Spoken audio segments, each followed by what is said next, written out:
Hello everyone, welcome to Commerce Mentor YouTube channel. मेरा नाम है अमित द्विवेदी और मैं आपको इस चैनल पर अकाउंट्स पढ़ाने वाला हूं सीबीएसई क्लास 12th के लिए। अभी ये मेरा फर्स्ट वीडियो है क्लास 12 सीबीएसई के लिए। लास्ट ईयर भी मैंने कुछ वीडियोस अपलोड करे थे, तो आप लोगों ने शायद पहला वीडियो देखा होगा। और अब हम पढ़ना स्टार्ट करेंगे सेकेंड वीडियो से। अभी मैं स्टार्ट करने वाला हूँ पार्टनरशिप, राइट। तो जो फर्स्ट चैप्टर स्टार्ट करेंगे वो है पार्टनरशिप। पहले हम पार्टनरशिप के पूरे पार्ट पढ़ेंगे, उसके बाद बाकी की चीज़ें स्टार्ट करेंगे जैसे चैनल पे लोग जुड़ते जाएंगे। अभी जो नए लोग जुड़ते जा रहे हैं वो बस आपको सपोर्ट ये करना है कि आप ये चैनल आपके फ्रेंड्स के बीच में भी शेयर करें।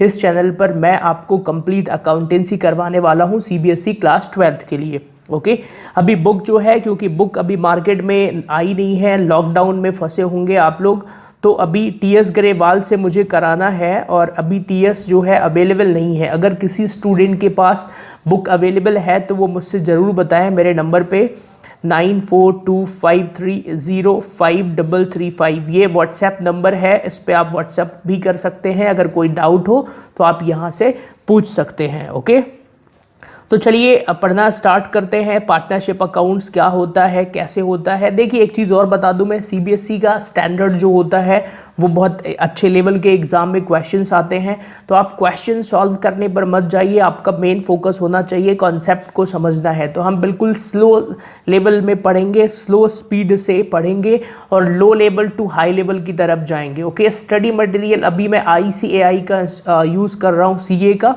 तो आपको और अच्छे लेवल पे कॉन्सेप्ट्स पढ़ने को मिल जाएंगे। ओके, जैसे ही टीएस ग्रेवाल की बुक अवेलेबल हो जाएगी फिर मैं बुक के क्वेश्चंस कराना स्टार्ट कर दूंगा।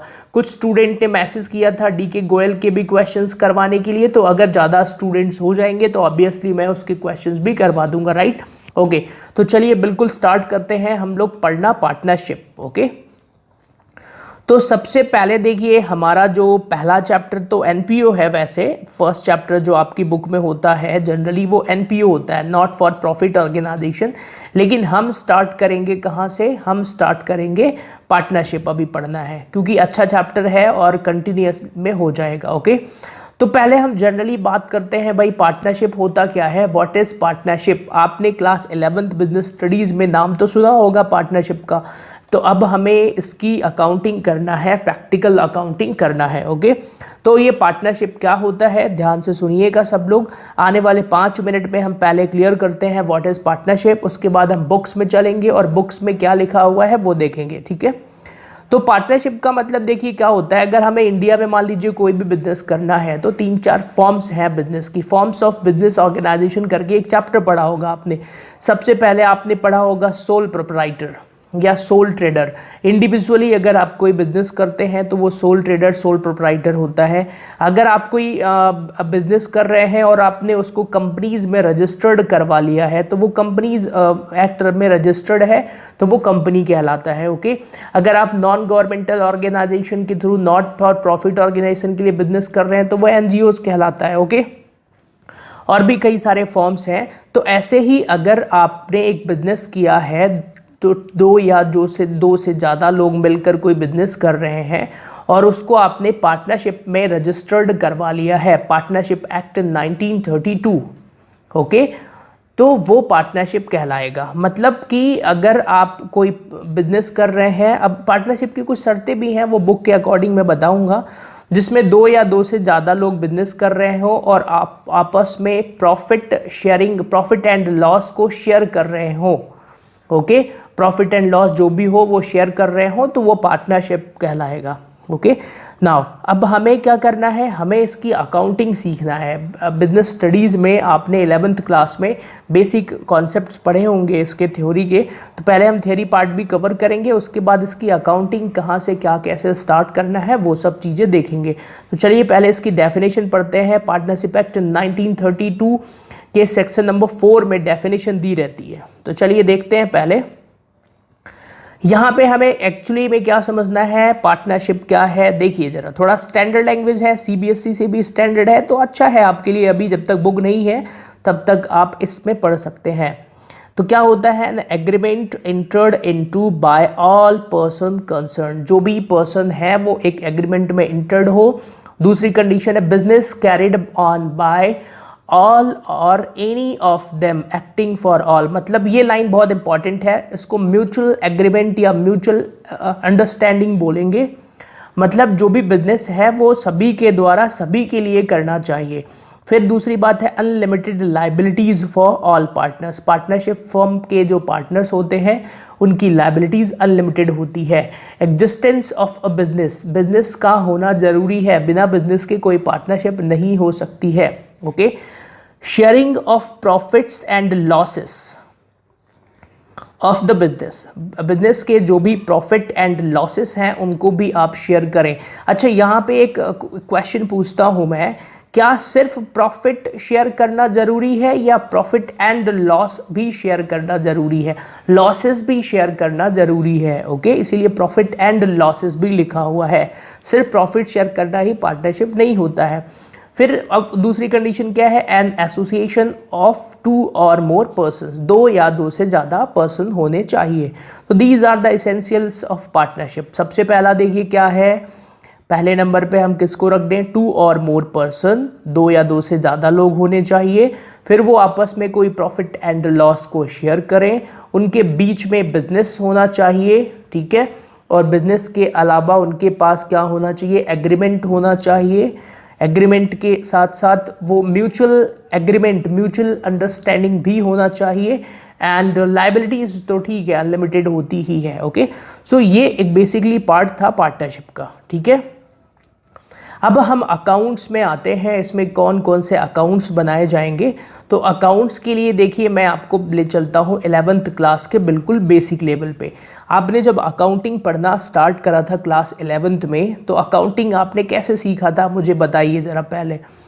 आप अभी भूल जाइए कि पार्टनरशिप पढ़ रहे हैं। हमने अकाउंटिंग स्टार्ट करा था सबसे पहले नॉर्मल अकाउंटिंग, जैसे जनरल हो गया, जनरल के बाद लेजर, लेजर के बाद cash book and subsidiaries book. Okay, इन सब के बाद हमने ट्रायल बैलेंस पढ़ा था, और ट्रायल बैलेंस के बाद हमने पढ़ना है फाइनल अकाउंट। ओके, हमने पढ़ा था मतलब फाइनल अकाउंट। अब ये समझिए ज़रा, बेसिक अकाउंटिंग हर जगह पर सेम ही होती है, यहाँ पे कोई चेंजेस नहीं होगा, चाहे वो कंपनी हो, चाहे वो सोल प्रोप्राइटर हो या पार्टनरशिप हो, भाई जनरल लेजर सबका बनाया जाता है। क्लियर है? चेंजेस कहाँ से स्टार्ट होना है, यहाँ से स्टार्ट होना है।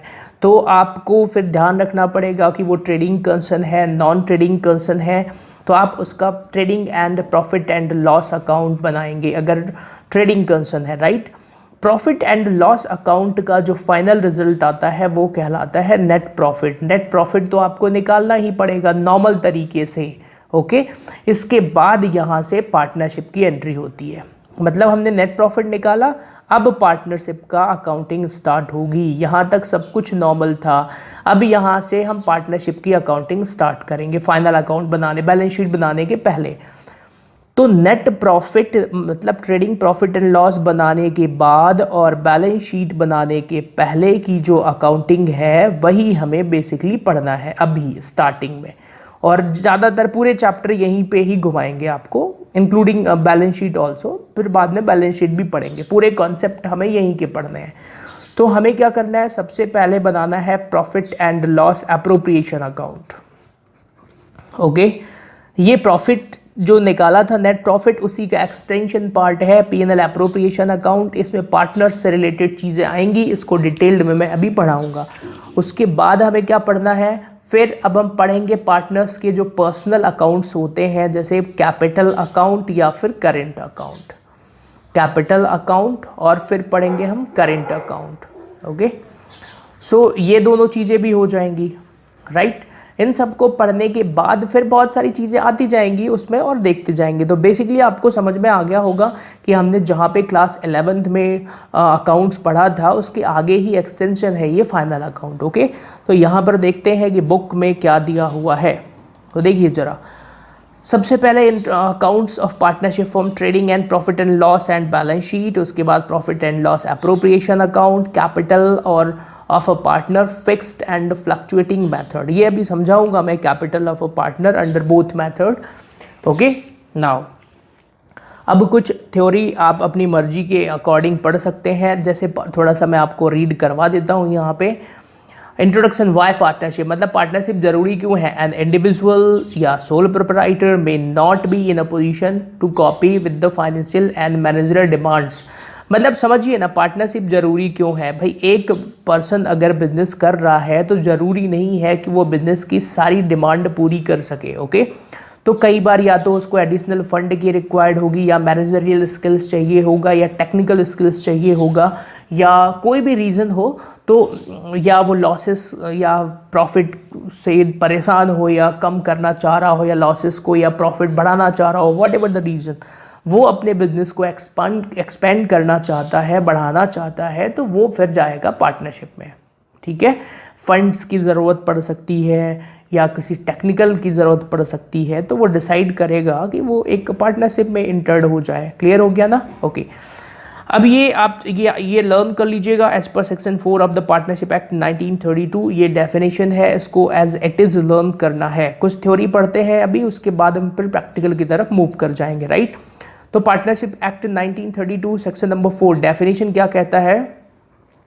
Partnership is the relation between persons who have agreed to share the profits of a business carried on by all or any of them acting for all। Same ये language हर book में मिलेगी, copy paste, तो आपको ये learn करना पड़ेगा, ज़्यादा समझना नहीं है। जो 5 चीज़ें ऊपर बताई थी वही चीज़ें यहाँ पर हैं। राइट नाउ, अब हम चलते हैं पार्टनरशिप के फीचर्स क्या क्या होते हैं। तो सबसे पहला है एग्जिस्टेंस ऑफ एन एग्रीमेंट। अब ये फिर सेक्शन वगैरह लर्न नहीं करना है आपको। हाँ, अगर आपको एडवांस लेवल के आगे पढ़ाई करना है after 12th class like CA CS, तो फिर आप इन चीज़ों को लर्न कर सकते हैं। 12th लेवल पे ये सेक्शन वगैरह लर्न करने की ज़रूरत नहीं है। ओके, तो as per section 5 of the Indian partnership act 1932, पहला पॉइंट क्या पढ़ा हमने, एग्जिस्टेंस ऑफ एन एग्रीमेंट।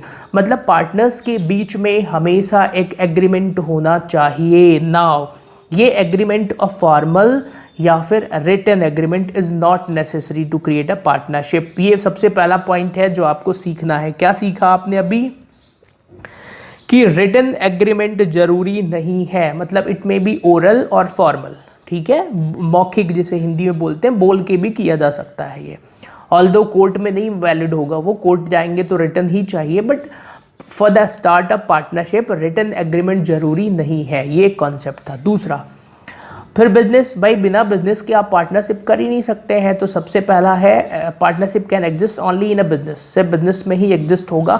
अब ऐसा नहीं कि आप खाना खाने की पार्टनरशिप कर लें। आप जैसे क्रिकेट मैच में आपने देखा होगा कि दो लोगों के बीच में पार्टनरशिप हुई, तो this is not a partnership. Okay, वो बिजनेस होना चाहिए। फिर ठीक है, नेक्स्ट पार्ट पर आते हैं, शेयरिंग ऑफ प्रॉफिट्स। जो भी बिजनेस होगा उसमें आपको प्रॉफिट शेयर करना पड़ेगा। शेयरिंग ऑफ प्रॉफिट मतलब profit as well as loss also.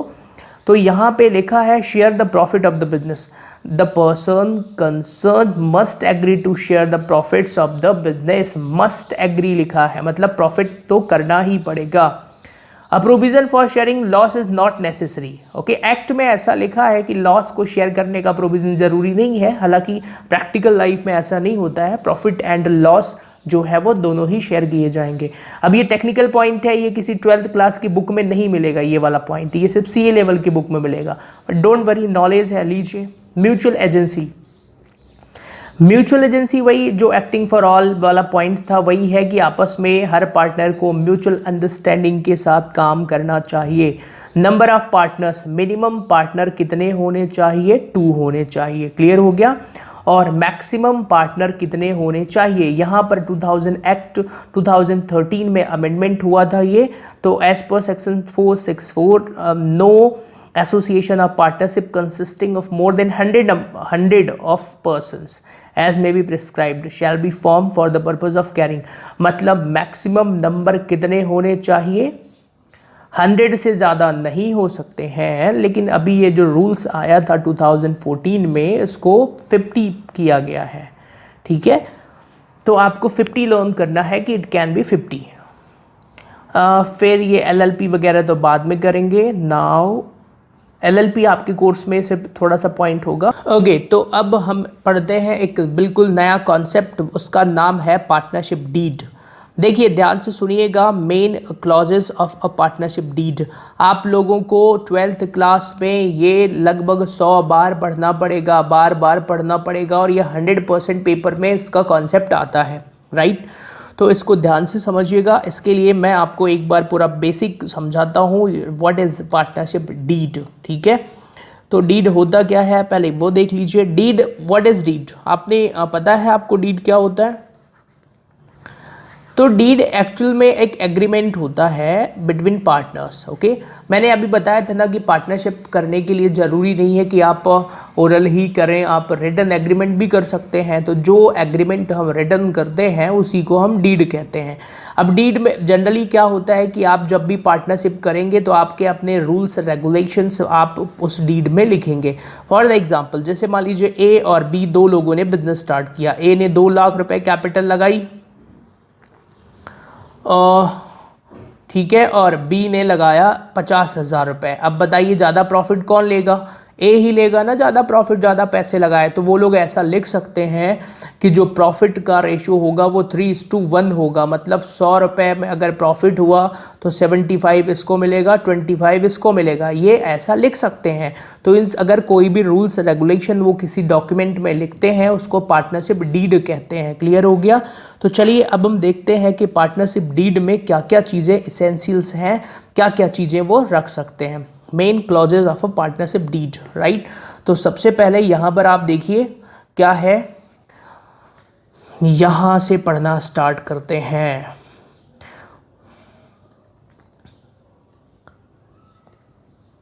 Okay, got it, go please. The relation between the partners is governed by mutual agreement known as a partnership deed। मतलब जो भी आपस के agreement होते हैं उसको पार्टनरशिप डीड कहते हैं। It should be comprehensive to avoid a dispute later on. मैंने अभी बताया बाद में कोई डिस्प्यूट होगा तो डीड के अकॉर्डिंग ही डिसीजंस होंगे। तो इस डीड में क्या क्या चीज़ें आती हैं? सबसे पहला, name of the firm and the partners. Partners के नाम और उसकी फर्म का नाम। जैसे मैंने अपने सीए की जो आर्टिकलशिप कंप्लीट की तो वहाँ, अब खैर नाम तो नहीं बताऊंगा मैं अभी सर का। तो क्या करना है आपको? Name of the firm, firm का नाम अलग होता है और पार्टनर्स के नाम फिर अलग होते हैं। जैसे मान लीजिए मेरा नाम अमित द्विवेदी है, तो मैं अपनी जब पार्टनरशिप फर्म स्टार्ट करूँगा सीए फर्म, तो मैं ऐसा रख दूंगा, Amit Dwivedi and associates, what ever. तो ये फर्म का नाम हो जाएगा। फिर पार्टनर्स के नाम क्या होंगे? जो पार्टनर्स मेरे यहाँ पे काम करेंगे या जो भी साथ में, जिनके साथ मैं पार्टनरशिप करूँगा, उनके नाम हो जाएंगे। मान लीजिए एक का नाम हो गया मोहित, एक का नाम हो गया Ajay, what ever the name. तो ये पार्टनर्स के नाम हो जाएंगे और एक हो जाएगा फर्म का नाम। क्लियर हो गया? ओके। सो आगे बढ़ते हैं अब और नेक्स्ट पार्ट में आते हैं। तो name of the firm and partners clear हो गया। फिर commencement and duration of a business, कब बिजनेस शुरू होगा, और बिजनेस मतलब वही आपका जो भी फर्म है, और कितने साल तक वो पार्टनरशिप रहेगी ये भी लिखना होता है। अनलिमिटेड टाइम नहीं डाल सकते आप। एक्चुअल पार्टनरशिप एक एग्रीमेंट होता है तो उसमें समय भी दिखाना होता है। फिर amount of capital to be contributed by each partner, हर पार्टनर कितना अमाउंट कंट्रीब्यूट कर रहा है ये भी लिखना पड़ता है। Amount to be allowed to each partners as drawing and the timing of such drawings. Drawings मतलब पर्सनल यूज के लिए जो भी पैसे निकालेंगे वो कितना अमाउंट हो सकता है और उसका टाइमिंग क्या है, फर्स्ट है या फिर 31 है, मतलब महीने की पहली तारीख या आखिरी तारीख या मिड में निकाल सकते हैं, वो एक डेट लिखी जाती है, या क्वार्टरली निकाल सकते हैं या नहीं निकाल सकते, वॉट एवर। फिर rate of interest to be allowed on each partners on his capital. अब आप समझिए 2 लाख रुपए वो जो लगाया है उन्होंने, या 20 लाख रुपए लगाया है, उस पर उनको कुछ ना कुछ इंटरेस्ट मिलेगा पार्टनर्स को, तो वो कितने % होना चाहिए, 6 या 7 या 10 वॉट एवर। फिर ऐसे ही अगर कोई फर्म को लोन दिया है उस पर कितने % का होना चाहिए इंटरेस्ट, ड्राइंग पर क्या होना चाहिए, वो सब डीड में आप लिख सकते हैं। The ratio in which the profit and losses are to be shared, आप किस रेशो में प्रॉफिट एंड लॉस को शेयर करोगे आपस में, और ड्राइंग और सैलरी वगैरह आपकी कितनी होगी, एनी रेमुनरेशन और कुछ ड्यूटीज़ और राइट्स कुछ देना हो। फिर ये बहुत सारी चीज़ें हैं, तो आप इनको तो ना पढ़ेंगे तो भी चल जाएगा। 12th क्लास के लेवल तक इतना सही है, आप फिर भी चाहें तो एक बार पढ़ सकते हैं। Okay, now Registration of the firm is not compulsory, but non-registration restricts the partners or the firm from taking any legal action. मतलब रजिस्ट्रेशन तो कंपलसरी नहीं है, लेकिन अगर आपने रजिस्ट्रेशन नहीं कराया है तो आप एक दूसरे के अगेंस्ट में कोई लीगल एक्शन नहीं ले सकते हैं, क्योंकि आपके पास कोई रिटन एग्रीमेंट ही नहीं है, कोई प्रूफ नहीं है आपके पास। क्लियर हो गया? ओके, सो ये कुछ पॉइंट्स थे जो कि आपको लर्न करने चाहिए थे और करना है, अभी आपके क्वेश्चन में भी काम आने वाले हैं ये, ठीक है ना।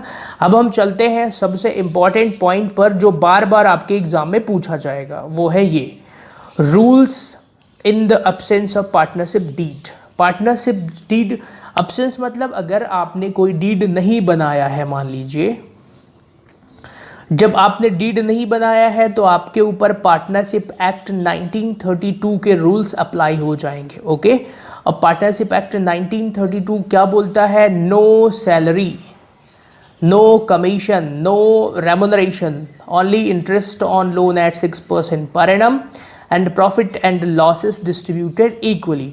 ये सब पढ़ लीजिए, मैं आपको एक डायलॉग यहाँ पे लिख रहा हूँ, इसको लर्न कर लीजिए और ये काम आएगा बिल्कुल। ओके, सो देखिए ज़रा क्या क्या हो सकता है। सबसे पहले क्या होगा, यहाँ पे किसी भी पार्टनर को कोई सैलरी नहीं मिलेगी। तो आइए इसको लिखते हैं, आप भी कॉपी निकाल लीजिए और कॉपी में लिखिए, मेरे साथ में लिखिए सभी लोग। No salary, no commission, commission लिख सकते हैं, नो कमीशन, नो रेम्युनरेशन।